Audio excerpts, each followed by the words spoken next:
Home edition of the Green Room. We like to do this sometimes, and when the dog misses me too much, and we hang out, and we're talking with Pete from Who on Earth. I know your cats might be making an appearance here at one point. One's got a very specific name for a reason, which we'll dive into. But I know Yeah. how you doing, sir? I'm doing great, man. How you doing? It's great to see you again and be back on the show. Good. It's good to have you back on and get you guys some airplay with the new track, Vigilance. But I know you're in Jersey, and it's been a little wild on the East Coast lately. Can you look out your window, and is like the snow for you like up to the window? Is that, I know you said you got a couple feet of snow. Do we have snow No, that high? not that high, but there's Okay. some fallen trees and there's some Okay. craziness out there. But yeah, but we got 2 feet, and we still had a few inches from the last one. So yeah, we're we're snowbound. Not a whole lot. So not a whole lot to do. It's a good time. I'm glad we locked Yeah, you in for this week. Then Pete, to chat with you. You yeah, are a massive Iron Maiden fan. I remember this from the last time we chatted. yeah. Nominees came down yesterday for the Rock and Roll Hall of Fame. There's this, Iron Maiden is somehow not in the Rock and Roll Hall of Fame. They're nominated this year. I'm going to give the floor to you to Okay. share why they should be in the Rock and Roll Hall of Fame. I mean, first of all, you look at some of the people who are already in the Hall of Fame that have nothing to do with rock and roll, Yeah. and then you look at Iron Maiden with what 17 albums. They've been around since 1975. They've played almost every country in the world. They've got millions of fans. I don't get it. I don't get the Rock and Roll Hall of Fame at all. I think they were actually nominated before this year also and didn't make it. Mhm. It looked like they were in the running to get voted in, and then all of a sudden they fell back. I don't know. I think Dolly Parton's in the the Rock and Roll Hall of Fame. No offense to Dolly, but I think she I'm gonna say, declined last year. did she? I Yeah, think she declined because I think she said there were some people that are like, I mean, I'll have to double check it, but I remember she was very gracious about it. And I know I'm not much of a country fan, but I give a lot of credit to Dolly on this, to being like, there's other people who should get in before me. which was cool. Which was Yeah. almost like everybody was scratching their head anyway. But I mean, look, what metric would you look at to see if a band would qualify? If it's record sales, if it's shows, if it's album releases. Oh, I mean, Maiden would check every box, 10 times over. And look at the people they've influenced and the genres they've influenced. So I mean, it's just insane that we're even having this conversation. Like you said, like why they're not even in it. I mean, I don't know. Is Judas Priest in yet? I looked this up yesterday because one of the record guys I talked to, we were trying to figure this out. And when him and I were talking, he kind of broke it to me. And he's like, oh, this person's up for the Hall of Fame. I said, when the nominations come out? And he's like, 2 minutes ago. I'm like, okay. I think Yeah. Priest was 2022. I think it's Oh, when they okay, so got they're in. in at least, yeah. So there you go. Like, why would Priest be in and not me? I mean, you can't find a logic to a lot of it. I actually visited the Rock and Roll Hall of Fame a couple of years ago. That's weird. You walk in and it's DMZ. It's not even real rock. Mhm. So how they classify or determine what's rock and what isn't, that baffles me as well. But it is what it is. What it is. Yeah. I think they're like the last band from like that generation as well. I mean, obviously Ozzy is in, Black Sabbath is in, Priest just getting in, but I mean, Deep Purple is in. But you kind of look at like the bands that started. I mean, they've got 50 years. They're going to be doing more touring this year, and it's celebrating 50 years as a band. I think they're the final ones from like, I mean, I'm sure there's one I'm forgetting, but like when it comes to like the massive, especially like the British kind of wave, it's like Yeah. they're one of the last ones that's not in. Yeah, I don't get it. But then again, think about it. It's kind of cool too because Maiden was always kind of shit on a little bit, never Yeah. got radio airplay, and they did it anyway. It was like we don't need any of that stuff. And they have their fans all over the world. You're talking to a big one right here, and it's like, yeah, they're everywhere. And you know what, Maiden? You go to a Maiden show, like everybody's wearing a Maiden shirt. Mhm. It's like a family. It's like a culture. So So, yeah. when's the last time you saw them? When was it? Last time they were around here, and I've got tickets for actually last year. Okay. My wife and I we went to Portugal to see them. Wow. Yeah, we went. I think it was right before 4th of July, and I said, listen, this is it, man. 50 years. We're sitting on the couch. I'm like, should we do our 4th of July party? And I'm like, let's skip it this year. We went to Portugal. We saw them, and it was awesome because I'd never seen a show in Europe, and it was Maiden, and the fans who didn't even speak English were singing, and it was just phenomenal. So I got to see the Run for Your Lives tour a little ahead of before it comes here, and Mhm. I mean the graphics that they have, the stage show, the set list was just, I mean, first four songs was like Murder in the Rue Morgues, Killers, Wrathchild, and Phantom of the Opera. I was like, okay, if that was it, I would have been happy. Yeah. No, So, no. what was life? What some of the highlights of Portugal then? Since you have the first time you've ever been to Portugal, then. Yeah, first, we So, loved it. When we travel anywhere, even if it's here in the States, we like to explore cities. We do all the tourist stuff, we do the tour guides. So we did a few of those. We were driving around looking at castles and beaches, and you go to Europe. We have a lot of history here, but you go to some of these cities in Europe, and it's like they have thousands of years of history where the whole culture, language, and population has changed over dictatorships, republics. So we did a lot of those types of tours, street tours, bus tours, and just soaked in as much of it as we could.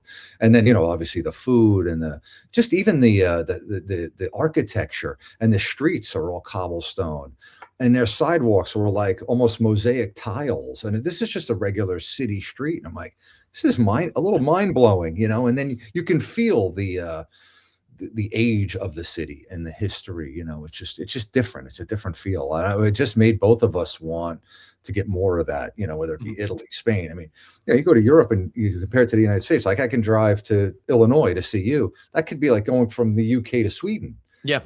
and with four countries in between. Like, how cool is that?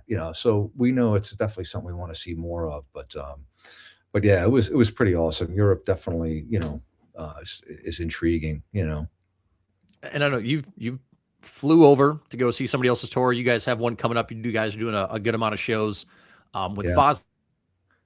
Yeah, yeah, we're psyched about that. It's 6 shows going from, Charlotte all the way up to Flint, Michigan.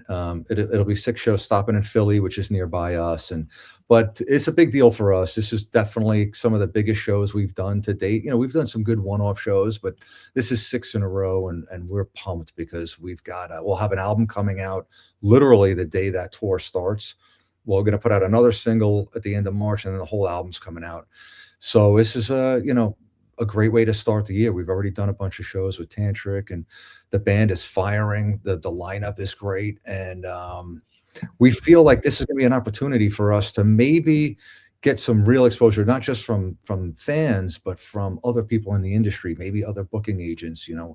Everybody in the band is super cool, down to earth. I think that the other bands will dig us, and I'm sure they've gone out on the road with younger bands who might be more to handle. We're like easy peasy, and we've had all the drama we want in our lives. Yeah.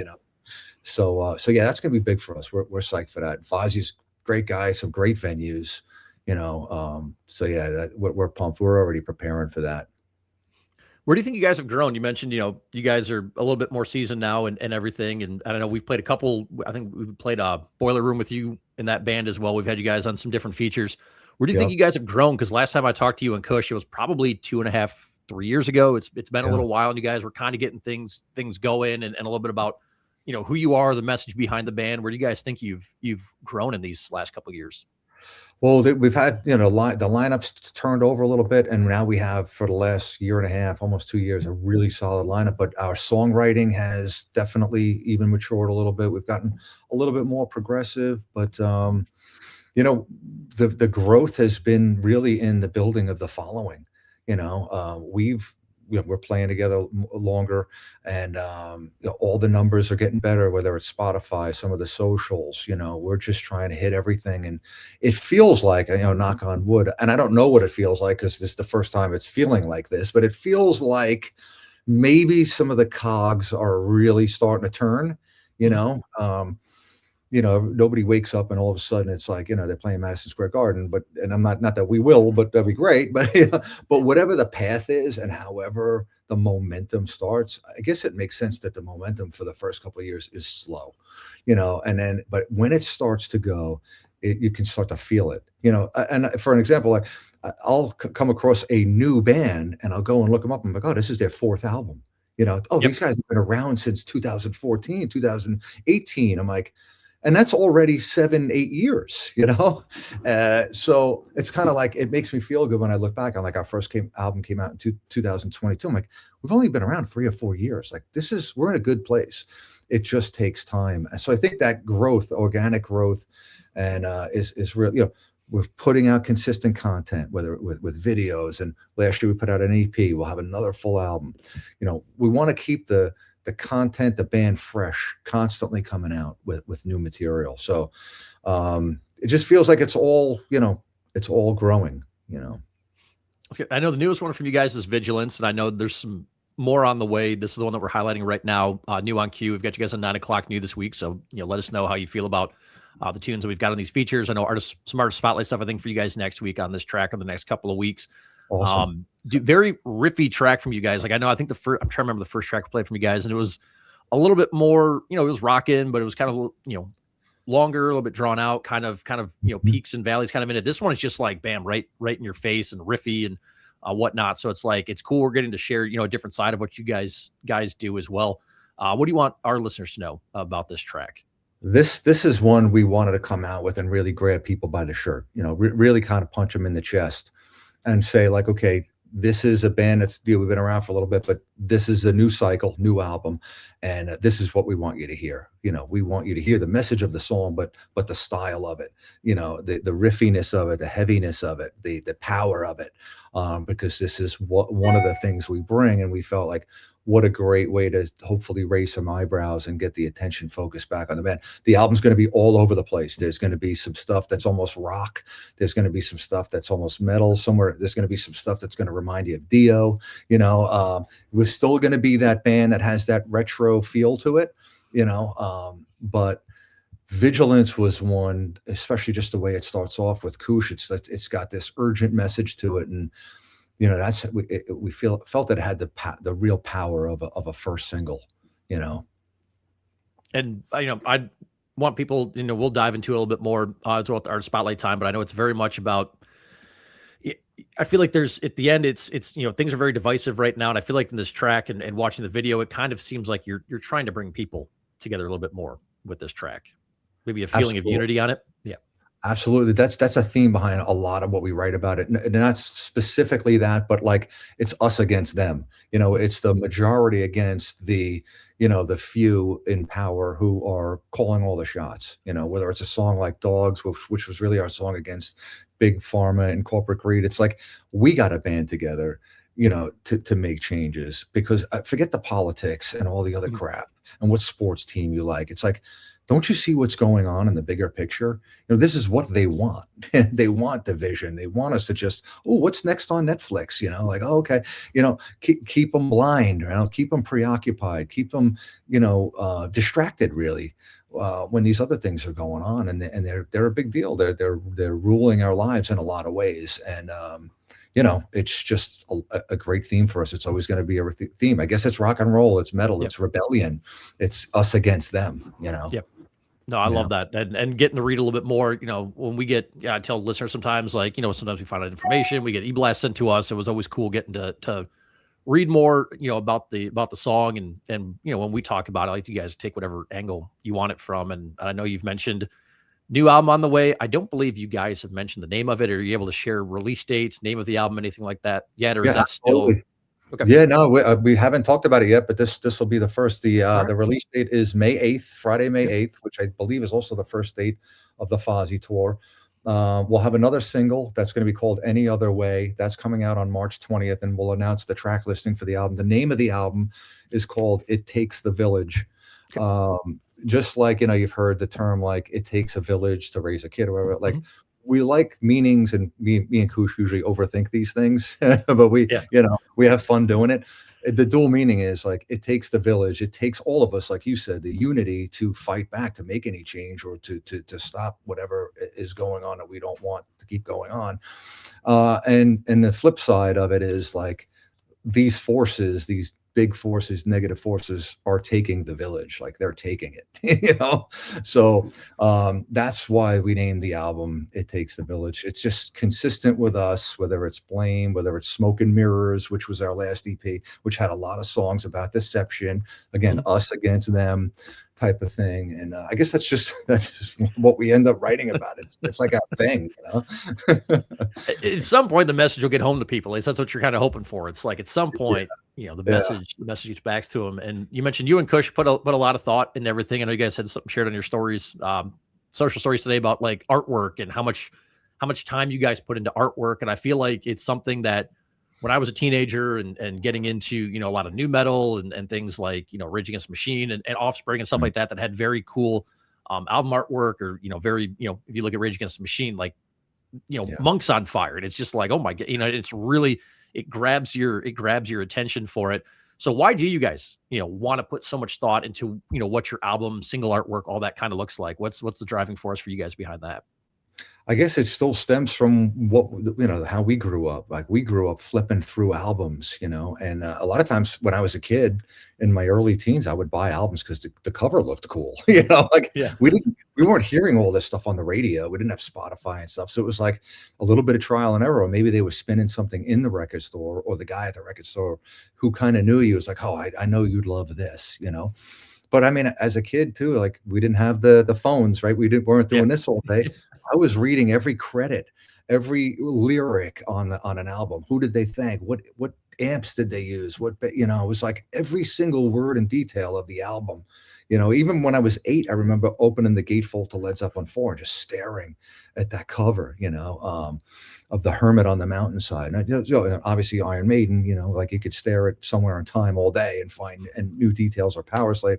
So that's one reason. It's just in us. And the other is, I think it's important, even though people aren't buying albums, I think that a good piece of artwork that kind of tells a story without giving it away too much, even when people are scrolling and going through something, it still might cause them to stop and click.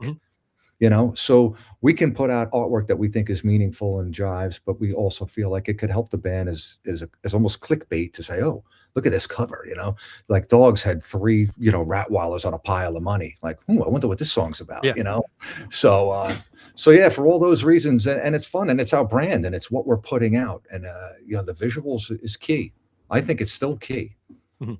Yeah, anything that grabs your attention just overall. But I know I'm glad you guys had shared that thing, because I was like, album artwork doesn't always come up whenever you're chatting with bands on stuff. But yeah, it's one of those things, like, as a teenager, what is this? Because again, it's like, I kind of grew up, we had the internet, like middle school, internet was kind of for me.